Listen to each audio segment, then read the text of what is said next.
हरियाणा की राजनीति में नरवाणा का एक अहम योगदान है। नरवाणा ने बड़ा से बड़ा लीडर बना करके दिया है, चाहे चौधरी ओम प्रकाश चौटाला है या फिर रणदीप सिंह सुरजेवाला। नरवाणा की धरती ने उनको कहां से कहां पहुंचा दिया। यानी कि यूं कहे कि एक हरियाणा की राजनीति की जो पाठशाला है वो नरवाणा है।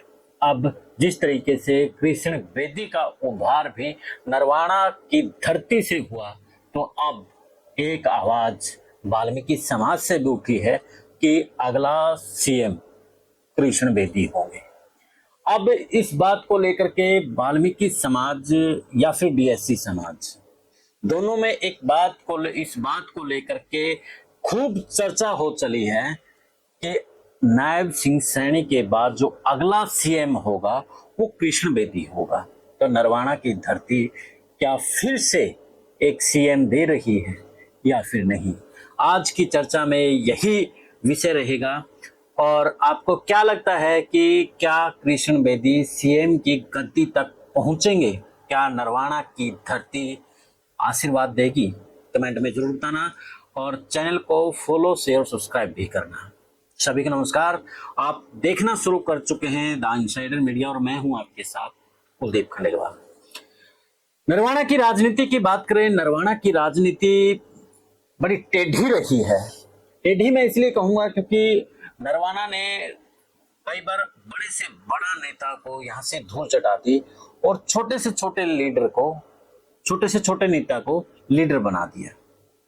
जब चौधरी ओम प्रकाश चौटाला सीएम होते थे और उनका मुकाबला हरियाणा की राजनीति में नहीं था और तब लग रहा था कि ओम प्रकाश चौटाला हारेंगे नहीं, लेकिन नरवाणा की धरती ने करवट बदली और फिर ओम प्रकाश चौटाला को हराया और रणदीप सिंह सुरजेवाला को जितवा दिया।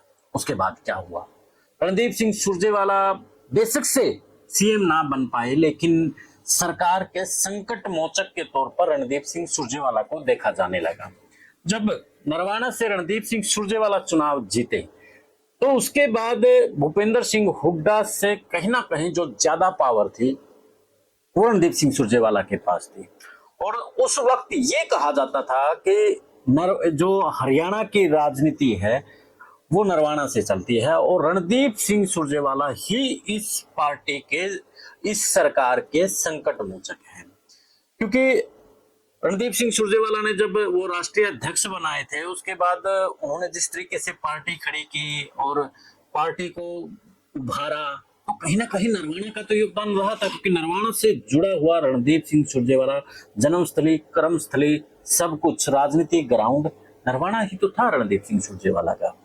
इसके अलावा बात करें यहाँ से, चाहे लाला गौरी शंकर है, चाहे टेकचंद नैन है, नेक्की राम छेओकंद है, तो सब ने नरवाणा की राजनीति देखी है।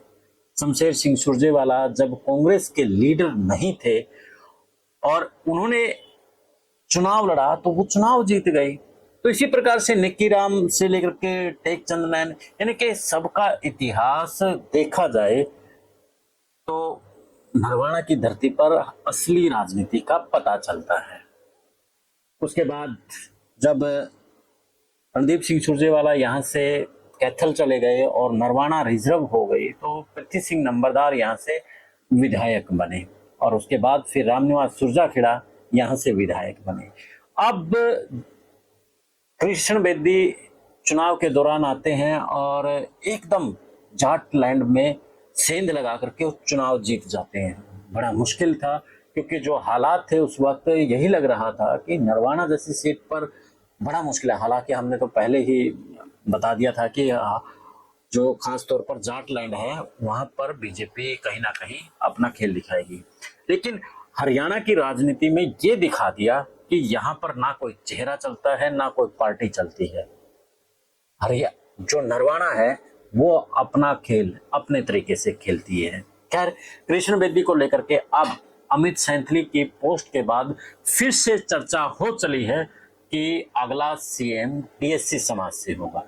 तो कमेंट में कुछ उन्हीं के साथी लिख रही है कि हमने तो 2024 के चुनाव के बाद से ही ऐलान कर दिया था कि कृष्ण बेदी जीतेंगे। उन्होंने स्क्रीनशॉट भी बाकायदा उसमें छोड़ा हुआ है कमेंट में, और वो डीएससी समाज के सीएम बनेंगे।